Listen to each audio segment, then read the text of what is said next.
유혹이 많을 텐데 그럼에도 불구하고 성령님이 오늘 나에게 뜨거운 놀라운 역사를 주실 것이라는 믿음을 갖고 여러분 귀와 눈과 마음의 문이 활짝 열리기를 주님의 이름으로 축원합니다.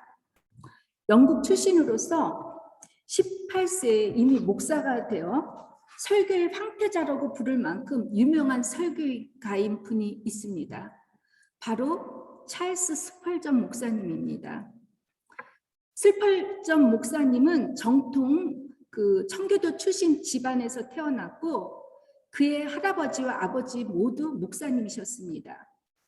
그는 어려서부터 수많은 책을 읽었는데 그 중에 존 버년 같은 그런 영성가가 쓴 철로 역정은 그가 6살 때부터 읽기 시작해서 전 생애까지 100번을 탐독했다고 합니다.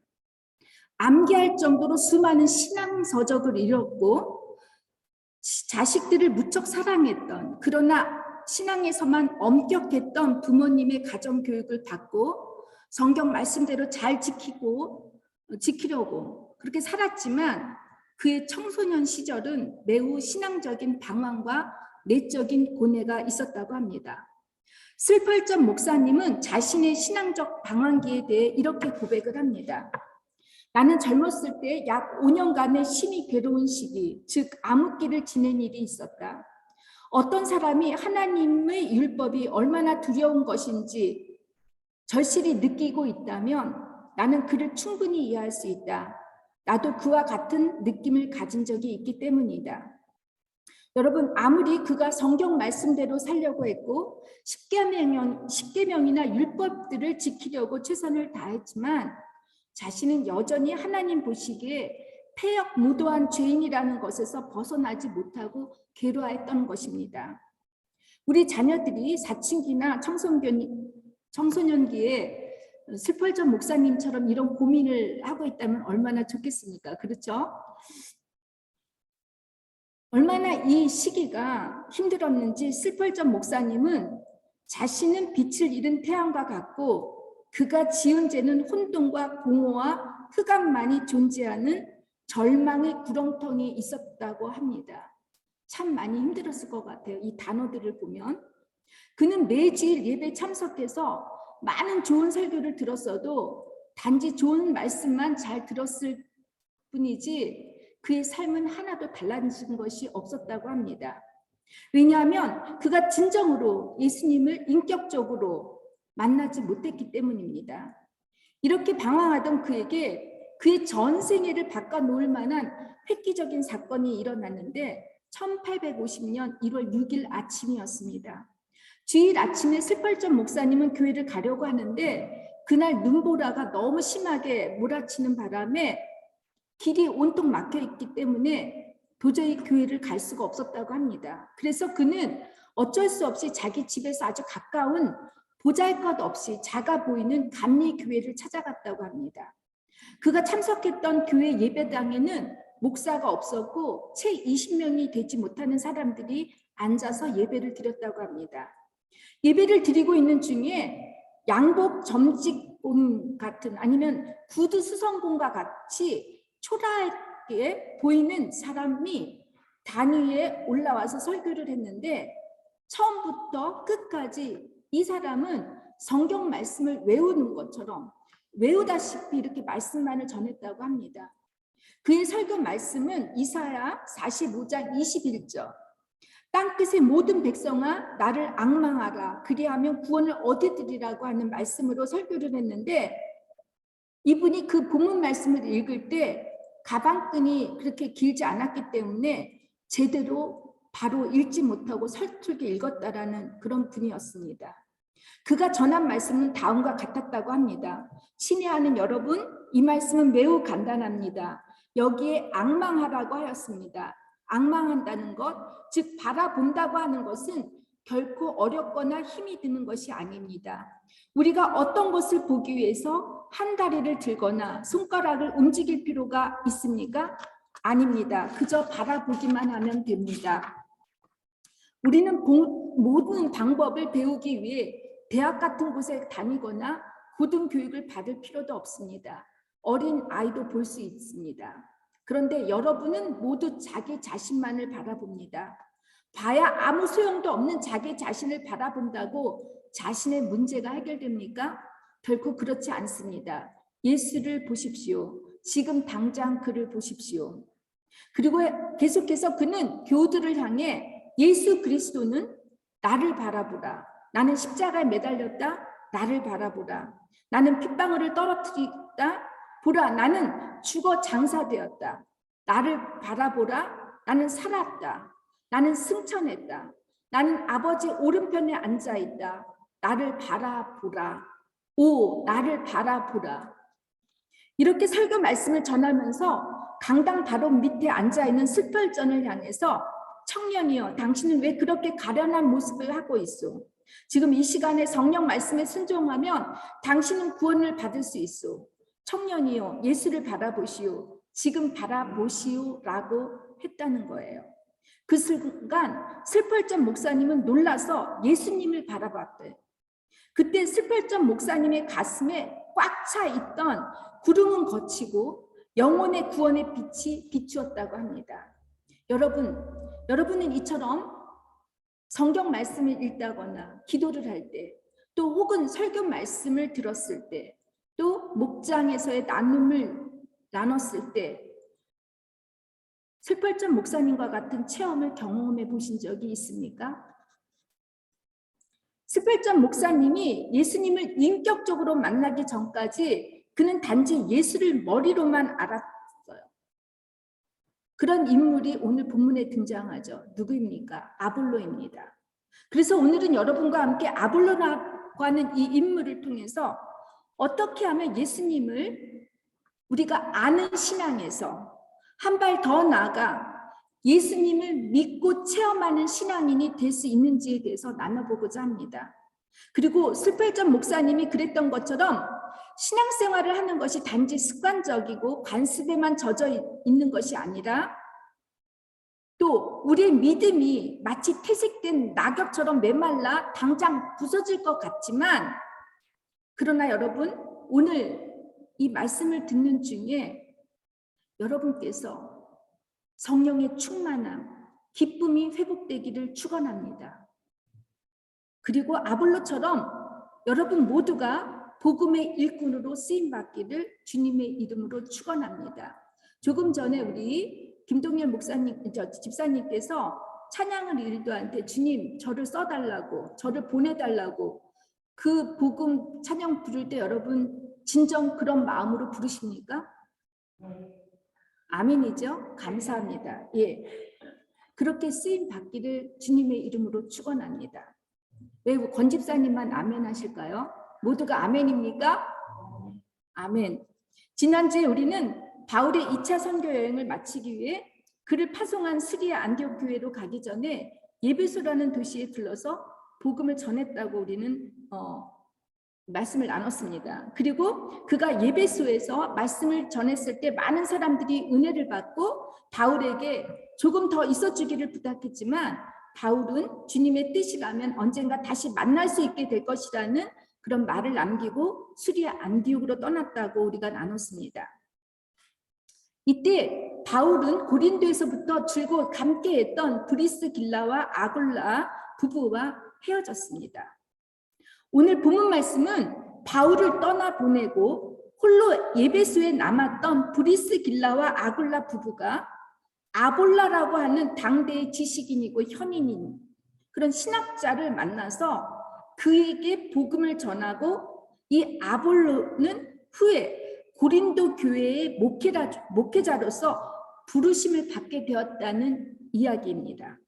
아볼로라는 말, 파괴자, 침략자, 웅변가라는 거예요. 그의 말이 얼마나 운동력이 있었으면 영혼을 파괴시킬 정도로 그는 대단한 사람이었죠. 그는 알렉산드리아에서 유대인으로 태어났습니다. 알렉산드리아는 지금의 이집트 북부에 위치한 항구 도시로서 이집트의 수도인 카이로 다음으로 두 번째 큰 도시라고 합니다. 당시에 많은 도시들이 그랬던 것처럼 이곳 도시의 이름도 알렉산더 대왕의 이름을 따서 지은 것이라고 해요. 알렉산더 대왕이 몇 살에 죽었죠? 32살에 죽었습니다. 갑자기 바벌린에서 죽었죠. 그가 죽고 나자마자 그의 부하들 사이에서 후계자 세력 다툼이 일어납니다. 그 다툼을 디아도코의 전쟁이라고 하는데 이로 인해서 알렉산더 대국이 셋으로 나눠지게 돼요. 마케도니아와 또 페르시아와 이집트. 근데 이집트에는 플로레마이오스라는 그런 사람이 이제 다스리게 되죠. 플로레마이오스는 기원전 323년에 이집트의 총독으로 임명이 되었고 후에 그는 스스로를 소테아, 그러니까 구원자라고 칭하면서 이집트의 왕이 되었고 200년간을 이집트를 이제 다스리게 됩니다. 그는 집권하자마자 알렉산드리아를 이집트의 수도로 만들었고 유명한 알렉산드라 도서관을 세우는데 이 도서관에 유네스코에 의하면 100만 서적들이 보관되어 있다고 해요. 얼마나 큰지. 그리고 여러분도 알다시피 세계 7대 불가사의 중에 하나인 알렉산드리아 등대를 세웠습니다. 당시 알렉산드리아 도시는 상업 무역뿐만 아니라 유리공업이 발전한 도시이기도 하지만 학문과 지식, 문화의 중심이었다는 거예요. 도서관을 지었다라고 한다면 얼마나 학문적인 도시인지 알겠죠? 그리고 플로레마이오스는 이집트, 그리스, 로마 사람들과 이제 다문화 정책을 펼쳤는데 많은 유대인들이 이때 이곳 도시로 이주를 시켰습니다. 아마도 제가 볼 때는 이때 아볼로의 부모님들이 알렉산드라로 이주하지 않았을까 싶습니다.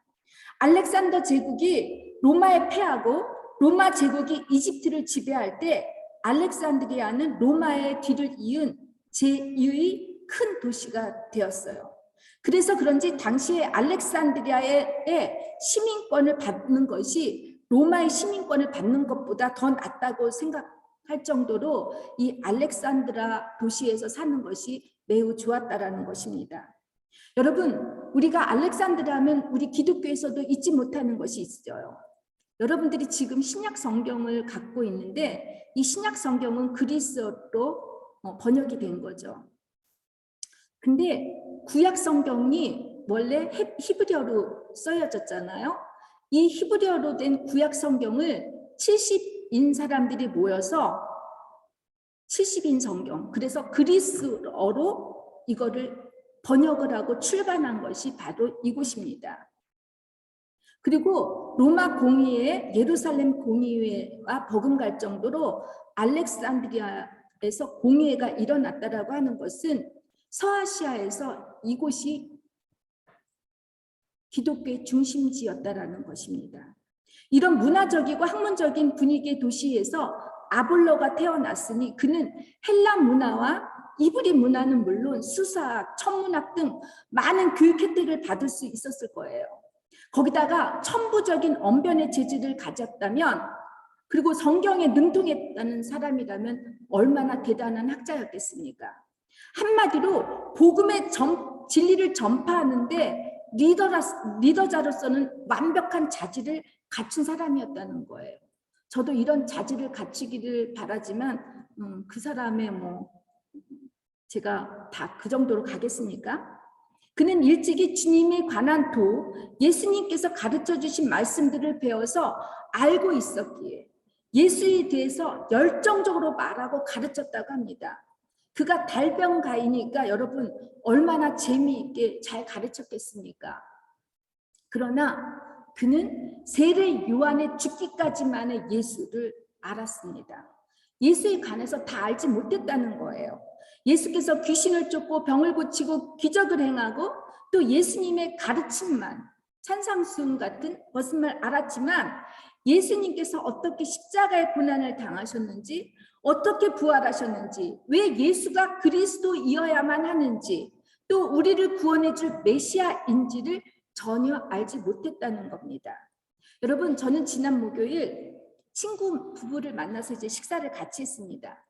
친구 남편은 독일 국적을 가진 스코틀랜드 사람이요. 이 친구는 항상 만날 때마다 독일의 영성가이고 신비가인 그 마이스터 에카르트에 대해서 아주 심취되어서 이 에카르트에 대한 이야기를 참 많이 합니다. 에카르트의 영성과 신비신학에 아주 관심이 많습니다. 여러분 한번 시간이 되면 신비가인 그 에카르트에 대해서 여러분이 한번 알아보세요. 그리고 읽어보세요. 근데 저도 이 친구하고 토론을 하기 위해서 제가 다시 한번 에카르트 책을 읽었는데 1300년대 사람이에요. 12세기 사람인데 이 사람의 책을 읽다 보면은 일본의 선 불교라고 하죠. 젠 부티스무스라고 하는데 젠이나 아니면 힌두교와 같은 범신론자가 될 수가 있어요. 다시 말하면 모든 종교에는 같은 진리가 통한다고 주장을 할 수가 있게 됩니다. 그래서 이 에카르트는 카톨릭에서 수도사로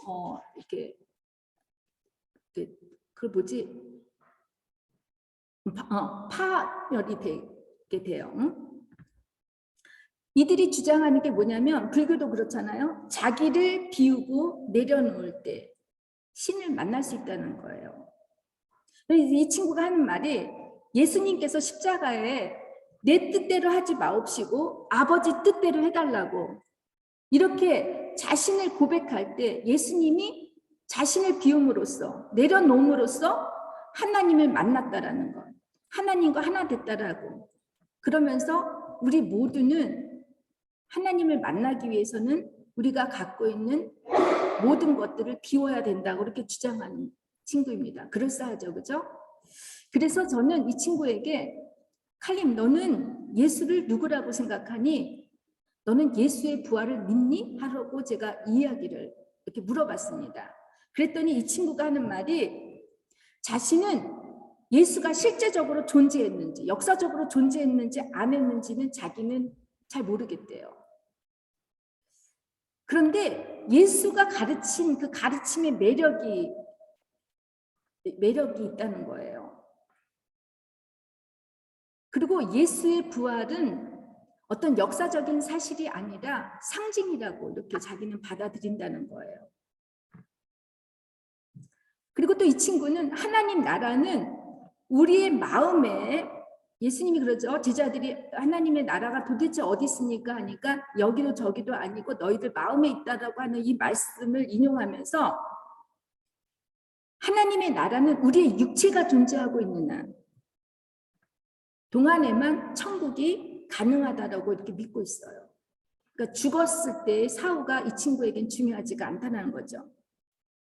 여러분 놀랍게도 저처럼 독일 교회에서 일하시는 분, 저는 이제 프라이 에반겔리식 게마인데가 아닌 국가교회예요. 슈타트 키르히에서 제가 일을 하는데 이런 목회자님들 중에서, 목사님들 중에서 예수님의 역사적 사실은 믿어요.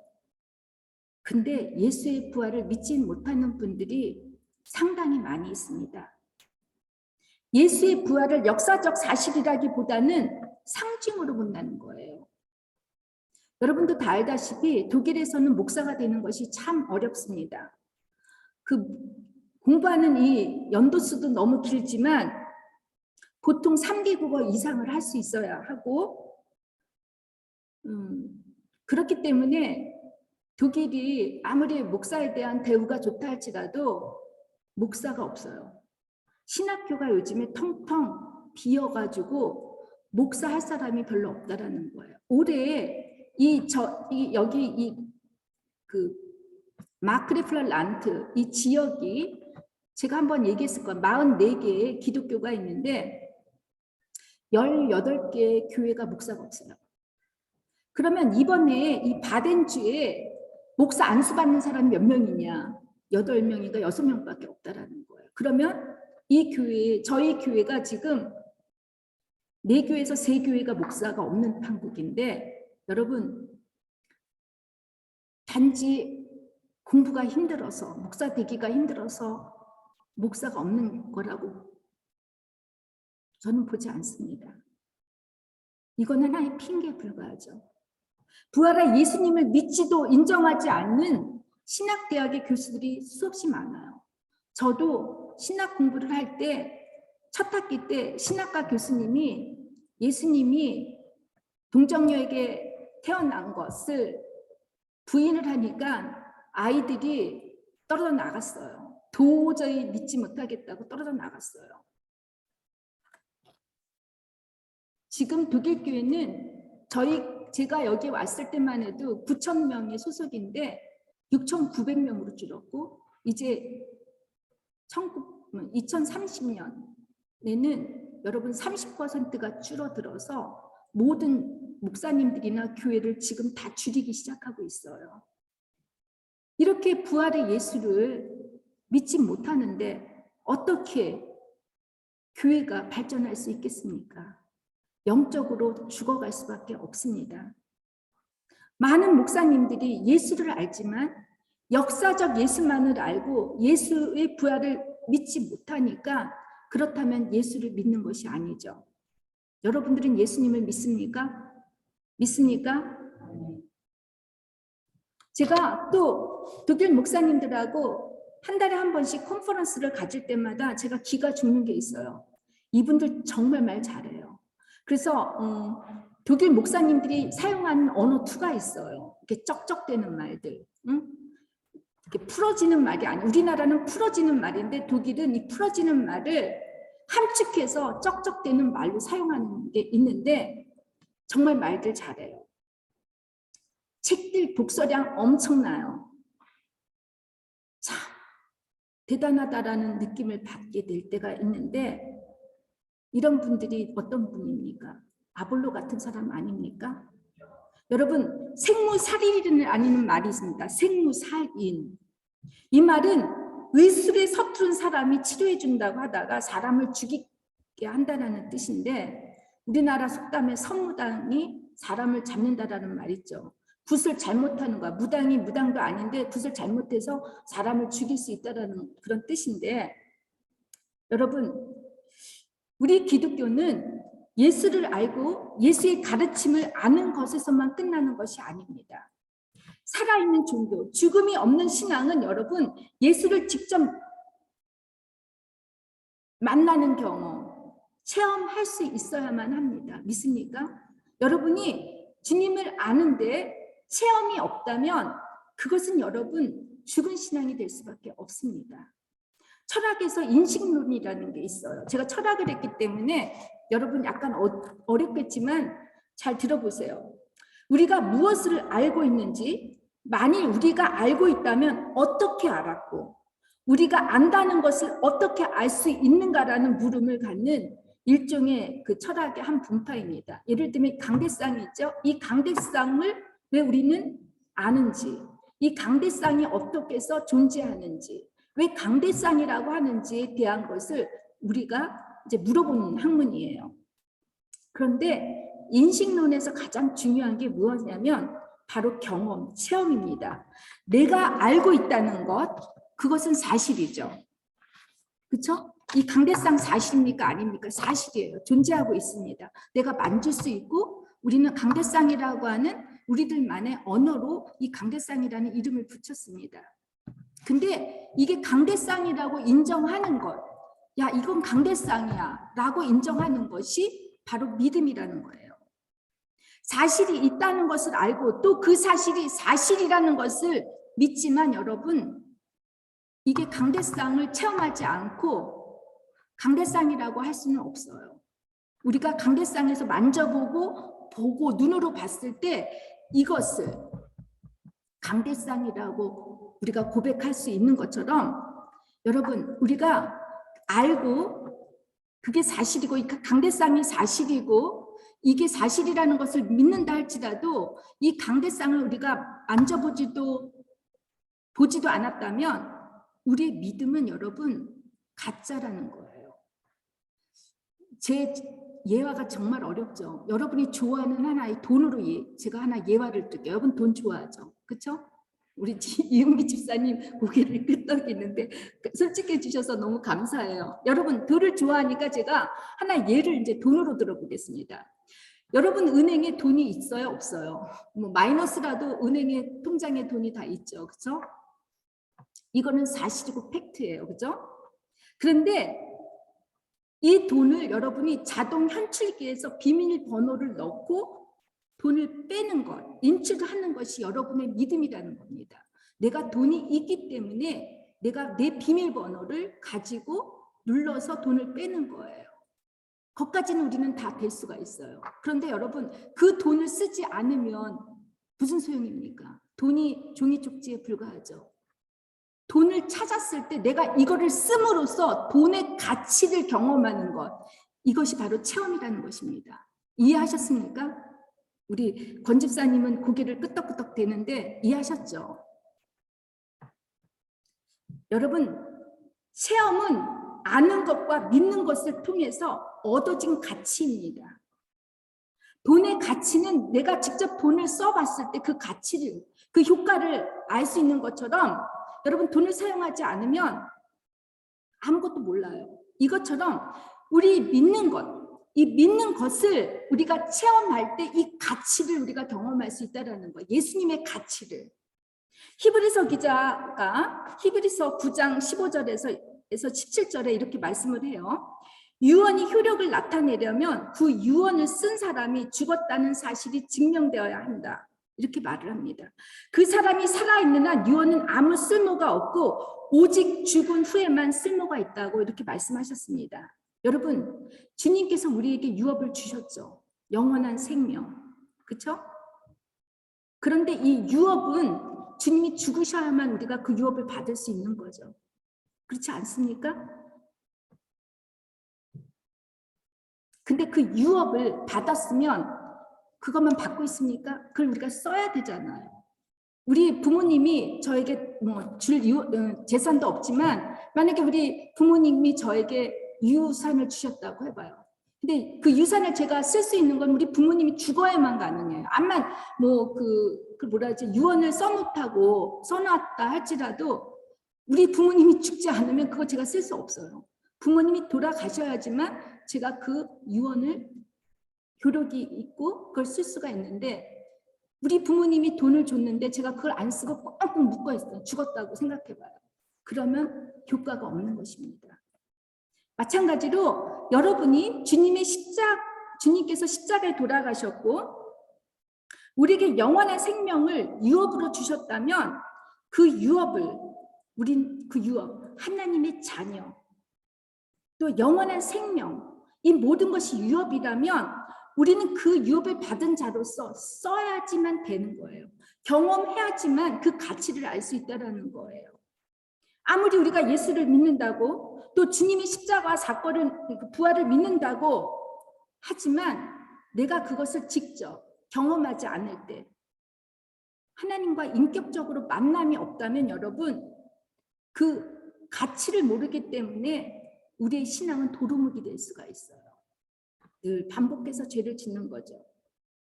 이렇게 주님의 십자가의 가치를 내가 직접 내 삶에서 경험하는 것 이것이 바로 중생이고 거듭남의 체험입니다. 오늘 말씀 참 어렵죠. 이 더운데 목사님 왜 이렇게 어려운 말씀을 전하냐고 하는데 제가 그래서 쉽게 이제 여러분에게 설명을 하려고 하는데 제가 아볼로가 아니어서 좀 여러분이 이해하는데 어렵다면 죄송합니다. 갈라디아서 2장 20절에 보니까 그리스도와 함께 십자가에 못 박았다고 했습니다.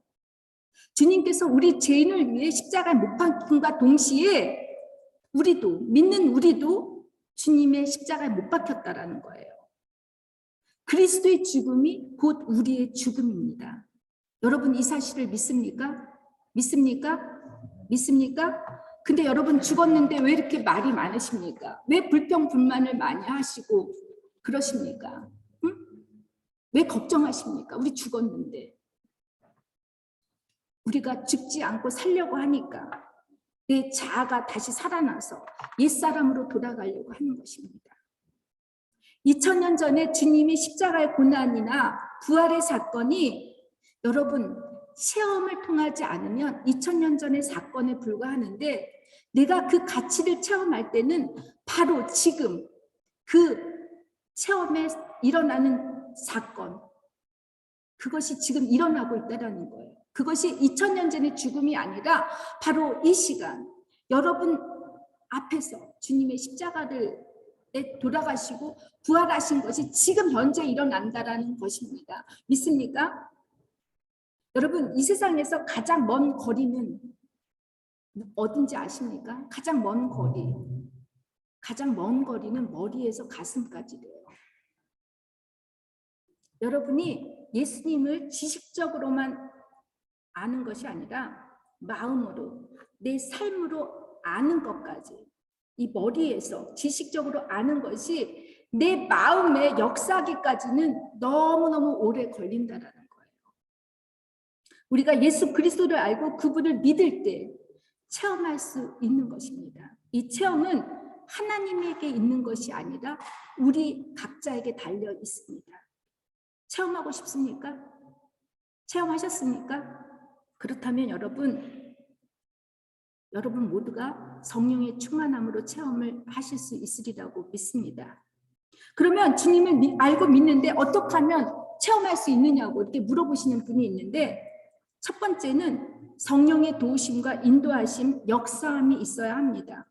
브리스길라와 아굴라 부부가 예배소에 머물지 않고 계속해서 바울을 따라서 수리아 안디옥으로 갔다고 해보세요.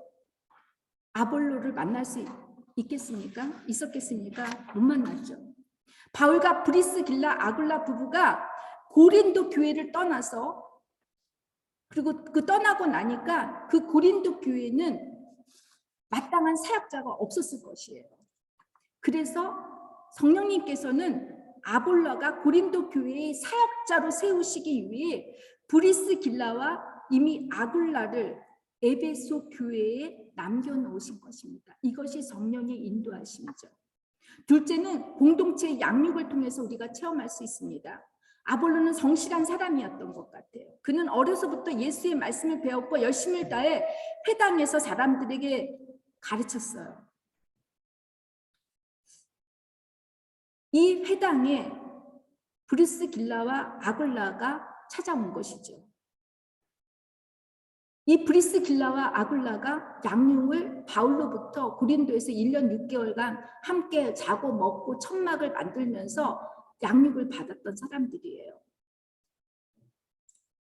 이들의 가르침이, 그러니까 아볼로의 가르침이 올바른 것인지 100% 확실한 것인지를 브리스길라와 아굴라는 판단할 수 있었다는 거예요. 분별할 수 있다는 거예요.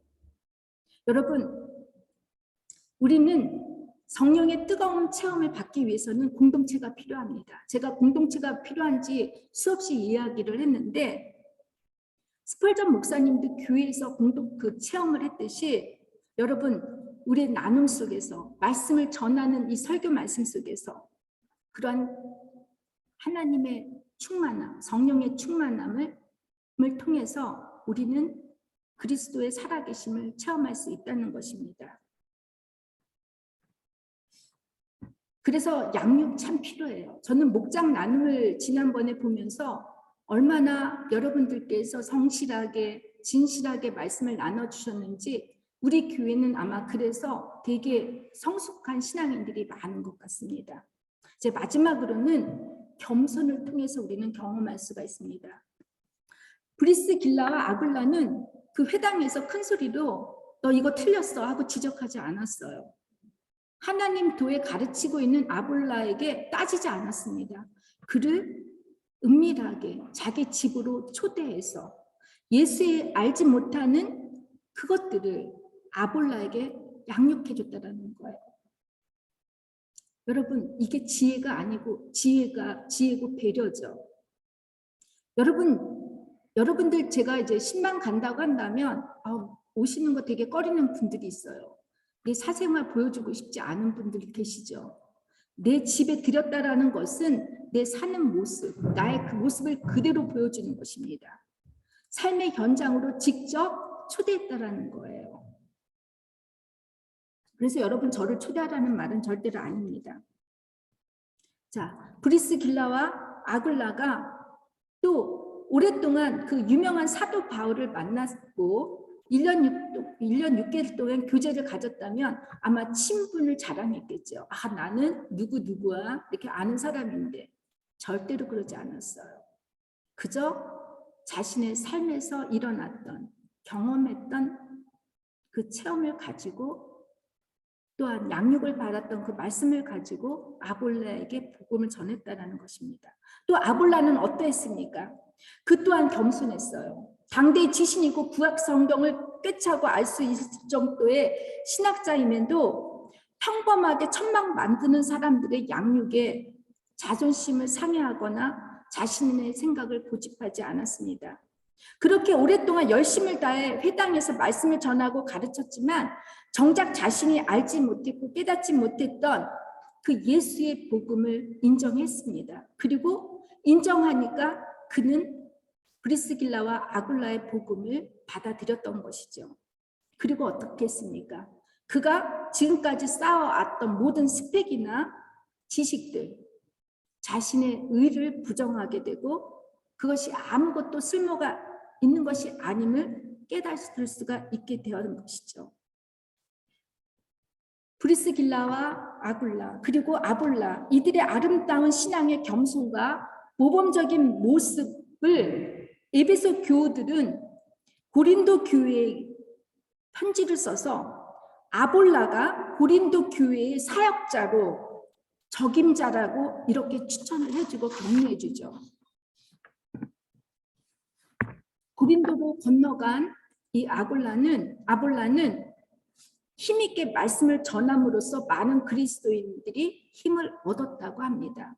이제 고린도에서 보면은 이 고린도 교회가 갈라질 때 아볼라파, 게바파, 그리스도파 막 나눠지는데 그 사람들의 문제가 아니라 사람들에게 문제가 있었다는 것이에요. 요즘 여러분, 저는 안타깝게도 우리가 그리스도인으로서 살아있는 하나님을 전해야 되는데 우리의 행동이 죽어있는 믿음처럼 행동을 하는 분들이 참 많이 있는 것 같아요. 얼마 전에 뉴스를 들으니까 이상하게 우리나라에서는 구구 사람들이 되게 기독교인들인 사람들이 많아요. 왜 그런지 모르겠어요. 근데 구구 기독교인들이 어떤 그 전 대통령인 문 대통령이 사저에서 찬송가를 크게 틀고선 온갖 욕설로 데모를 했대요. 사탄아 물러가라 뭐 이거겠죠. 그러니까 그 옆에 살던 동네에 살고 있는 분이 불경을 크게 틀어서 데모를 했다는 거예요. 여러분, 이게 말이 됩니까? 우리가 아무리 목소리를 크게 외치며 살아계신 하나님을 전한다고 하는데 우리가 진정으로 예수님을 체험하지 못하니까, 경험하지 못하니까 이렇게 복음을, 살아있는 복음을 죽은 복음처럼 전하고 있는 거 아닙니까? 여러분, 이제 마지막으로 여러분께 부탁을 드립니다. 여러분이 믿는 것, 그리고 아는 것, 체험하는 이 세 가지 요소는 참 중요합니다. 이 신앙의 이 균형과 조화를 이루어야 합니다. 왜냐하면 지식이 없는 것, 알지 못하는 믿음은 분별하지 못하니까 어디에 빠지죠? 맹신주의에 빠져요.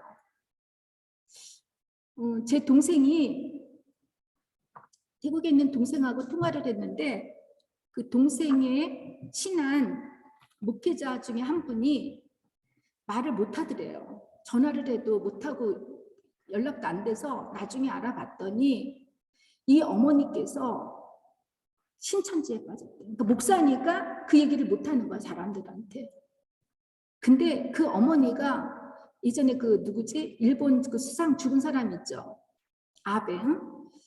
그 아베를 죽인 사람이 그 문선명을 믿는 통일교회 그 어머니가 모든 것을 갖다 줬다라고 하잖아요. 마찬가지로 이 목회자의 어머니가 아들은 결혼도 못하고 뼈빠지게 일을 하고 그렇게 일을 해서 어머니가 돈 없다고 난리치면 그걸 다 돈을 줬는데 이 어머니는 그 돈을 가지고 신천지에 다 바쳤다라는 거예요. 맹신주의에 빠질 수 있어요. 여러분, 저는 여러분이 그럴 리도 없겠지만 저를 뭐 훌륭한 목사가 아니어서 그럴 리도 없겠지만 저나 교회 자체에서도 맹신주의에 빠지지 않기를 주님의 이름으로 부탁합니다. 믿습니까? 누구를 쫓는 것은 아닙니다. 교회가 아무리 부흥이 되고 좋다 해도 교회 자체가 우상이 돼서는 안 돼요. 또한 목회자도 마찬가지예요. 우리가 쫓아야 할 사람은 오로지 예수 그리스도여야만 합니다. 또 체험이 없는 믿음은 어떻죠? 복음의 열정을 잃어버려요. 기쁨이 없어요.